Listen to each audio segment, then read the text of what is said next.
Už stambę pramoninę investiciją Klaipėdos rajone, tvarumą ir renovaciją skatinančius statybinių mišinių sprendimus šiemet metų verslo nominacijos laureatais tapo įmonė Saint-Gobain.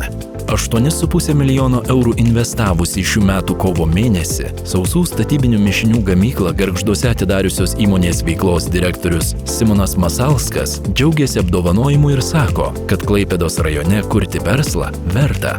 Norisi būti, kaip pavyzdys kitom įmonėm, kad tikrai verta ateiti čionais, kad procesai kaip ir liktai sklandus yra padaryta šitą zoną grinai pramoniai, mums labai patiko, dėl to mes iš tikrųjų ir pasirinkome pradžioj šitą vietą.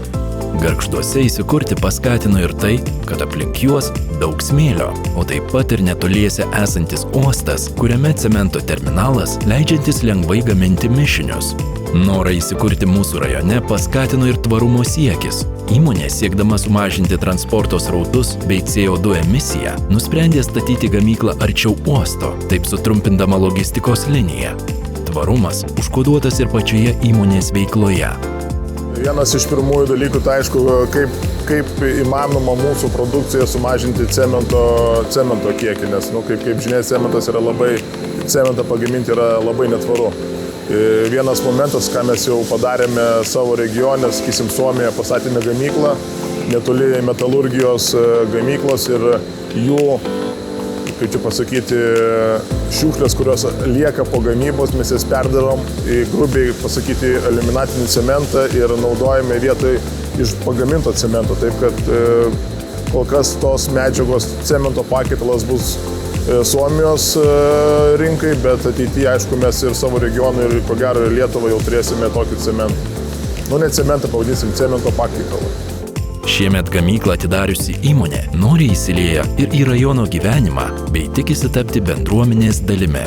Mes labai irgi, kaip ir sakyti, remiame sportą, galite pasižiūrėti jūsų Gargždų Bangos ant pagrindiniai rėmėjai, vieni tapome ir mes, taip kad be abejo, mes būsim čionais, norime įsilieti į vietinę kultūrą, nežinau, su vietinė bendruomenė daug bendrauti, taip, be abejo. Nors šiuo metu gamykloje dar vyksta įvairūs testavimo darbai, tačiau anot Simono įmonė ambicingai planuoja plėtrą ir tolimesnės investicijas.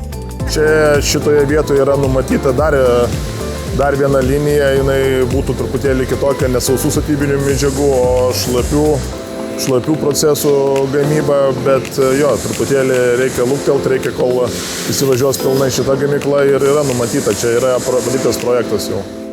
Sveikiname įmonę Saint-Gobain tapus metų verslo nominacijos laureate ir linkime sėkmingos veiklos, plėtros bei sklandaus darbo ir įsiliejimo į Klaipėdos rajono bendruomenę.